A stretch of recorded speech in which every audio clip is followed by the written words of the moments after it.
You know that feeling when you look at your paycheck and think about everything you could do with an extra $1,000 per month, but instead it just sits there barely budging year after year. You get your 3% raise, you're grateful for it, and then inflation eats it up before the year's over. So you're right back where you started. The thing is, and this is what most people never quite figure out, that stagnant salary isn't an accident. It's not just the cost of living going up. It's the direct result of specific decisions you're making, or more accurately, specific decisions you're not making. There are these invisible traps built into the 9-to-5 work structure that keep most people locked into earning basically the same thing they've been earning for the last 5 or 10 years. And the crazy part is that once you see these traps, they become almost impossible to unsee. You start noticing them everywhere. You start wondering why nobody talks about this stuff, why they don't teach this in school, why everyone just accepts this reality. My name is Nick, and I spend way too much time thinking about careers, money, and why some people seem to effortlessly climb the income ladder while others plateau almost immediately and never figure out how to get unstuck. If you're tired of watching your salary stagnate while the cost of everything around you keeps climbing, make sure to hit that subscribe button and give this video a thumbs up if this helps you actually break out of these patterns instead of just talking about it. Now, before we dive into these traps, let me ask you something. When you landed your current job, did you think about it as a long-term strategy for building wealth and increasing your earning power? Or did you just think about getting hired and collecting a paycheck? Most people do the latter. They focus on getting the job, proving themselves, and then they kind of zone out. They show up, they do their work, and they assume that loyalty and competence will naturally lead to higher pay. But that's one of the biggest traps right there. The first trap is thinking your employer has your best interests in mind. This one sounds harsh, but it's actually just business reality. Like, your employer is not your friend. I'm not saying they're evil or that there aren't genuinely good managers out there, but at the end of the day, the company's goal is to pay you as little as possible while extracting as much value as they can from your labor. This is just capitalism. They'll tell you that you're part of a family, that you're valued, that there's room for growth, and some of that might even be true. But all of that is secondary to their bottom line. When a company can keep you at your current salary and you're still producing, they have absolutely no financial incentive to give you more money. Zero. You're profitable at your current rate. Increasing your pay actually decreases their profit, which means it won't happen unless you force it to happen. I know someone who worked at the same company for 12 years, great company, good people. He genuinely liked his coworkers. He was loyal, he was dependable, he worked hard. He went from $40,000 a year to about $50,000 a year. That sounds like progress until you do the math. Over 12 years, that's an increase of basically 2% annually, which doesn't even keep pace with inflation. He would have been better off leaving after 5 years, but he thought that loyalty would be rewarded. The company was just taking advantage of his reluctance to leave. The mistake people make is waiting for the company to recognize their value and reward them accordingly. That's not how it works. Companies recognize value in your outside options, not in your loyalty. The second trap is staying at the same company for too long. Now, I'm not saying you should job hop every year like you're playing musical chairs. That's not sustainable either. But there's a sweet spot and most people completely miss it. The data is pretty clear on this. You build up skills and value, sure, but after about 3 to 5 years, your internal salary progression starts to plateau. The company has already negotiated your entry rate, and they're probably giving you small raises just above the rate of inflation because that's what they have to do to keep you from leaving. But here's the thing. A few years ago, if you took those same skills somewhere else, you could easily get a 30% bump just by switching chairs. In today's market, that gap has tightened, which means you have to be even more strategic. You can't just hop anymore. You have to target specific high-value roles to get that 20% premium. Otherwise, you're just trading one 3% raise for another. The new company is buying experience. They don't have to train you on basics. They don't have to invest in your onboarding. You come in and you're productive immediately, that's worth more money to them. So the person who stays at the same job for 10 years and gets 3% annual raises ends up making significantly less than the person who moves every 4 or 5 years and negotiates aggressively each time. Think about it mathematically. 10 years at 3% annual raises leaves you barely above where you started when you account for inflation. But 4 moves in that same period, each with a 20% jump, puts you in a completely different income bracket. It sounds counterintuitive, but it's just math. Staying comfortable is expensive. The third trap is not knowing your market value. This one drives me crazy because it's so easily fixable. Most people have absolutely no idea what someone in their role, with their experience making what they make, should actually be earning in the job market. They just accept whatever they're currently getting and assume it must be in the right ballpark. It's not. You could be leaving $50,000 on the table without even knowing it. Websites like Glassdoor, PayScale, and LinkedIn salary reports all give you data on what people in your role are actually earning. Not theoretical numbers, real numbers from real people, but most people never check. They just hope they're getting paid fairly. That's a recipe for stagnation. The companies doing the hiring know the market. They have salary bands. They have data. When you negotiate, you're essentially negotiating against someone who has done the research and you probably haven't. Of course, you're losing that negotiation.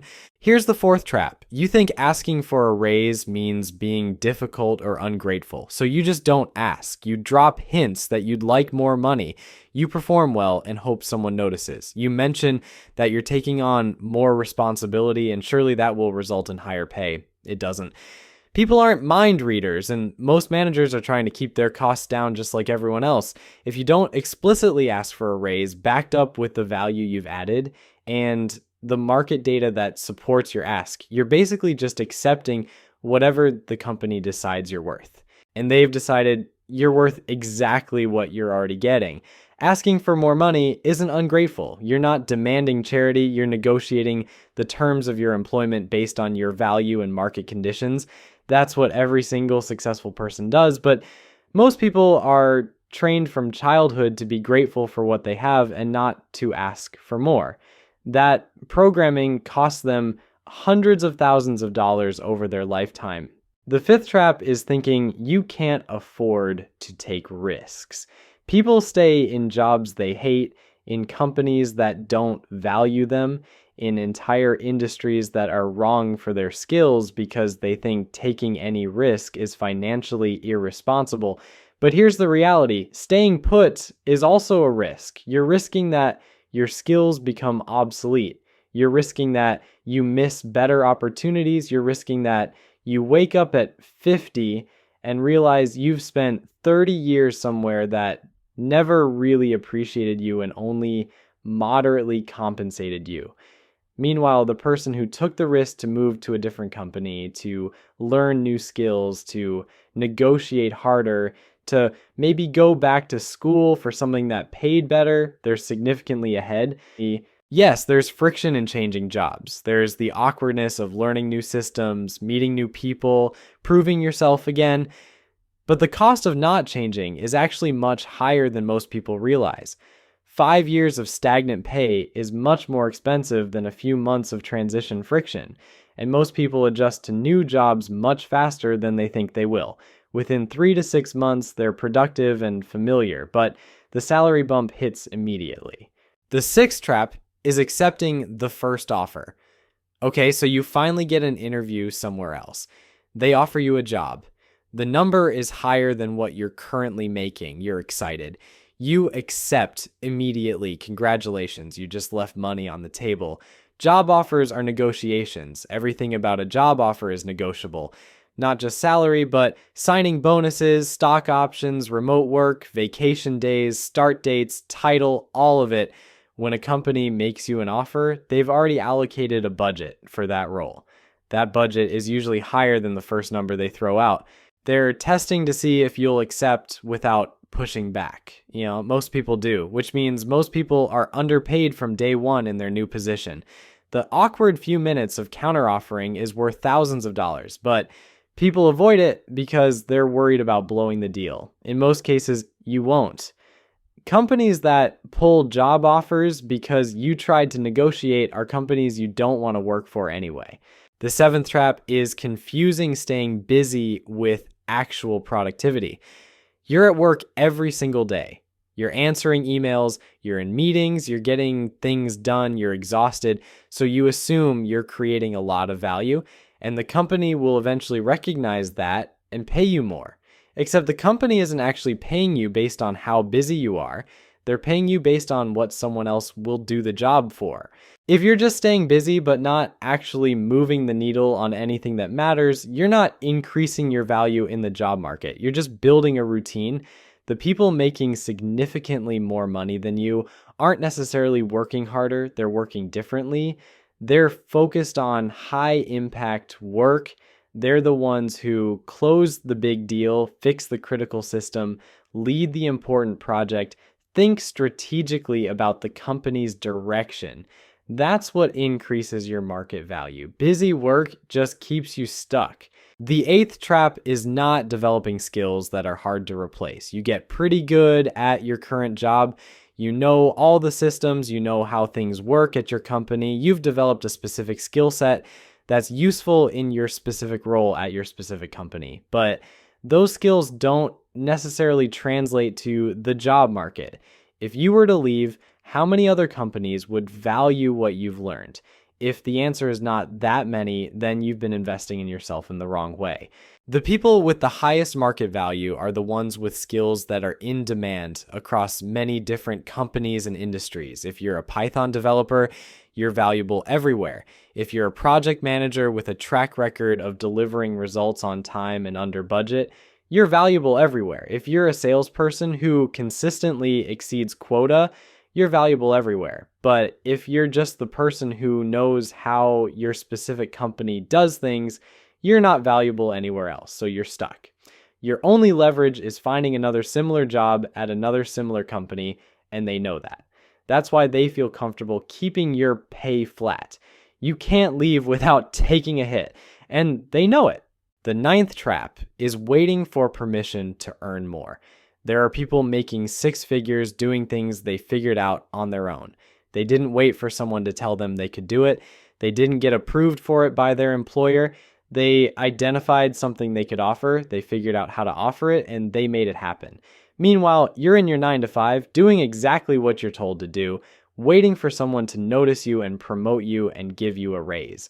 The way the world actually works is that you create your own opportunities. You identify gaps, you solve problems, you build skills, you put yourself out there, you network, you take on challenges. None of that requires permission, but most people wait for permission their entire lives. They wait for someone else to decide they're worthy of success. That person's not coming. You have to decide it yourself. The 10th trap is thinking that experience alone builds your value. You accumulate years and years of experience. You've been doing the same job for 15 years. Surely that experience is worth something significant. It is worth something, sure, but not as much as you think. Experience only increases your value if you've actually progressed in some meaningful way. You've learned new things. You've taken on greater responsibility. You've developed leadership skills. You've expanded your knowledge. If you've just been doing the same thing for 15 years, that's not experience. That's repetition, and repetition doesn't pay more. Progress does. Here's the 11th trap. You're not building a network. Your entire professional value is concentrated in your current job. You don't know people at other companies. You don't have connections in your industry. You're not part of professional communities. You're not known for anything beyond your current workplace. That makes you incredibly vulnerable and incredibly limited. Opportunities come through networks. Better jobs come through networks. Higher salaries come through networks. The person who knows 30 people in their industry has access to opportunities that the person who only knows their coworkers will never see. Building a network isn't something you start only when you need it. It's something you do constantly. Attend conferences, join professional groups, connect with people on LinkedIn, have coffee meetings, get known for something. contribute to your field. The people who consistently earn more than average are the ones with strong networks who hear about opportunities before they're publicly posted, who get referred by trusted connections, who have options and can therefore negotiate harder. The 12th trap is staying in your lane. You got hired to do X, so you only do X, nothing more. You don't explore adjacent skills. You don't learn what the next level of your career looks like. You don't understand how your work connects to the bigger picture of what the company does. You're in a box. The people breaking out of the salary ceiling are the ones who understand the full scope of what's happening around them. They can see where the company is going. They can identify problems that need solving. They can move between roles and grow their responsibilities. They're not narrowly focused on their job description. They're looking at the whole landscape. That breadth of perspective is what separates the people making average money from the people making good money. The 13th trap is not negotiating your benefits. Everyone focuses on salary negotiations and ignores everything else, but benefits can be worth a lot of money. Health insurance, retirement matching, stock options, flexible work arrangements, professional development budgets, all of this has real financial value, and most of it is negotiable. If a company won't budge on salary, they might give you more vacation days, or a bigger professional development budget, or the ability to work from home 4 days a week. ER8s. Those things have real value to you, and they cost the company less than cash, but you have to ask. You have to understand what matters to you and negotiate for it. If you just accept the standard package, you're leaving money on the table again. And finally, the 14th trap is underestimating how much money is actually possible. Most people cap their thinking at whatever seems reasonable to them. Maybe you think making $80,000 is unrealistic, so you don't even try. Maybe you think making 6 figures is only for people in certain fields, so you never put in the work to get there. You've decided what's possible for you, and you've limited yourself based on that arbitrary ceiling. But the reality is that most ceilings are imaginary. They're just limits you've placed on yourself. The person in your same field with the same background who also started in entry-level roles is now making significantly more because they didn't accept those limits. They didn't think their job was to just do what they were hired to do. They thought their job was to create value and get paid for it, and that's a completely different approach. The opportunities exist, the money is out there, the better positions are available. The career trajectories you haven't even considered are available. You just have to be willing to pursue them instead of waiting for them to come to you. Most people won't. Most people will read this and nod along and think, yeah, that makes sense. And then tomorrow, they'll go back to doing exactly what they've always been doing. So there you have it. 14 traps that keep most people stuck in the 9-to-5 salary stagnation trap. None of these traps are actually that complicated to escape. None of them require you to have special connections or insider knowledge or any kind of unfair advantage. They just require you to stop thinking like an employee who's grateful to have a job and start thinking like a professional who understands their market value and is actively building it. You can stay comfortable. You can keep collecting your 3% annual raises and wondering why you never seem to get ahead. Or you can start escaping these traps one by one and actually build the career and the income that matches your abilities. The choice is really up to you, but I guarantee that in 5 years, the person who took the risk and made the moves will be in a completely different financial position than the person who stayed put and kept hoping things would get better on their own. They won't. You have to make them better.